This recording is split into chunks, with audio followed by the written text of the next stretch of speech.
la la la la la la la, olé, olé, olé, olé. Il est mort, il était temps, je suis content.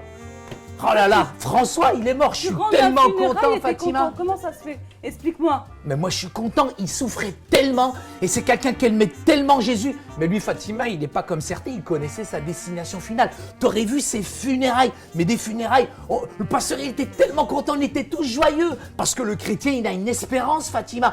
La vie sur terre, elle ne s'arrête pas. C'est tellement beau de savoir où est-ce qu'on va quand on est avec Jésus. Et franchement, on n'a pas pleuré, on était vraiment heureux. J'ai l'impression que tu es choqué là, non? Non, ça y est, c'est vrai, c'est bien ce que tu dis, mais moi en ce moment je passe par des difficultés. T'es pas mort, t'es vivante. C'est pour ça que je suis pas venue aux funérailles, ça y est. Mais ça t'aurait rendu heureuse, t'aurais eu une espérance. Si j'étais venue... Cet homme, il avait 86 ans, il a marché avec le Seigneur, il connaissait Jésus. Et là, il est sauvé. Olé, olé, olé, olé. Et justement, Saïd, ça m'aurait découragé parce que déjà, je passe ça par se une voit, moment... avec la tête que t'as l'air vraiment découragée, souris un peu. Je passe par un moment difficile en ce moment. Qu'est-ce que t'as? Tu veux faire du shopping? J'ai vraiment des difficultés et franchement, Saïd, aller aux funérailles, ça m'aurait empiré ma situation. Pauvre Fatima. Tu sais, je sais ce que tu vas me dire. Tu vas me dire, oui, tu as la parole de Dieu, tu peux prier pour t'en sortir, tu peux te tourner vers Jésus. Tu sais les phrases qu'on dit habituellement, les phrases faciles. Ouais, ce qu'on appelle le jargon évangélique. Mais moi, franchement, ça y est, je suis tellement découragée en ce moment. J'ai vraiment besoin que Jésus fasse quelque chose de particulier dans ma vie. Fatima, je pense que tu dois revenir à des choses qui sont simples. C'est quand même réconfortant quand même de savoir que Jésus, il est venu sur terre. Et qu'en tant qu'homme, il est venu sur cette terre, il a marché sur la terre des hommes. Il nous a donné une véritable espérance. Toutes ces souffrances, toutes ces difficultés, je dirais, je conçois que tu sois véritablement découragé, mais en Jésus, tu seras réconforté. Quel réconfort, Fatima, de savoir quand même que Jésus nous a laissé une espérance, que la vie sur cette terre, elle ne s'arrête pas. Peu importe les circonstances, les temps et les épreuves, Jésus, il est la véritable solution à tes problèmes, Fatima. Ce que tu veux dire, c'est que même si je vis un moment difficile en ce moment, je ne dois pas me focaliser sur ce moment difficile. Mais oui, ça, c'est le miroir grossissant, déformant, qui te montre tes difficultés, qui t'empêche de voir la réalité. La vie est belle sur terre, elle ne s'arrête pas. Ce que tu veux dire, c'est qu'en fait, je dois quand même me focaliser sur l'après. Et que de me rappeler que même si je vis un temps d'épreuve, je dois me souvenir que j'ai une espérance et que cette espérance, elle est au-delà de ma vie sur terre. Et de me souvenir justement comme François qu'un jour je verrai Jésus face à face, que j'irai au ciel, que je serai dans sa présence.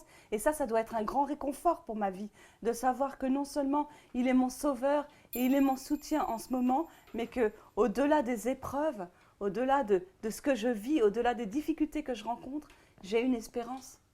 Il est essentiel, Fatima, que tu comprennes quand même que Jésus lui-même s'est servi de cette doctrine-là. Jésus était plein d'espérance. Il était plein de vie. Pourquoi?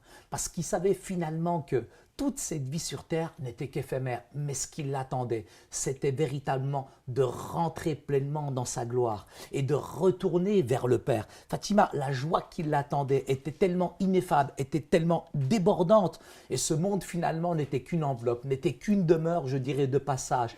Mais Jésus, son espérance, elle était dans le Père. Et c'est ça qui est beau, d'être avec son Père céleste pour toute l'éternité. C'est ce qui le rendait heureux et joyeux, Fatima. Il faut que j'arrête de me focaliser sur mes problèmes, sur mes douleurs, sur mes souffrances. Oui, effectivement, je les vis et parfois c'est douloureux, mais il y a beaucoup plus que tout ça. Et un jour, je verrai Dieu face à face. Et c'est ça qui doit m'encourager. Et peut-être que si j'étais plus concentrée sur ça, ça enlèverait un poids à ma douleur. On doit véritablement, Fatima, toujours garder les yeux fixés sur Jésus. En gardant les yeux fixés sur Jésus, quelles que soient les difficultés, les moments de douleur que tu traverses, il est mon espérance. Et ça nous aide énormément sur terre.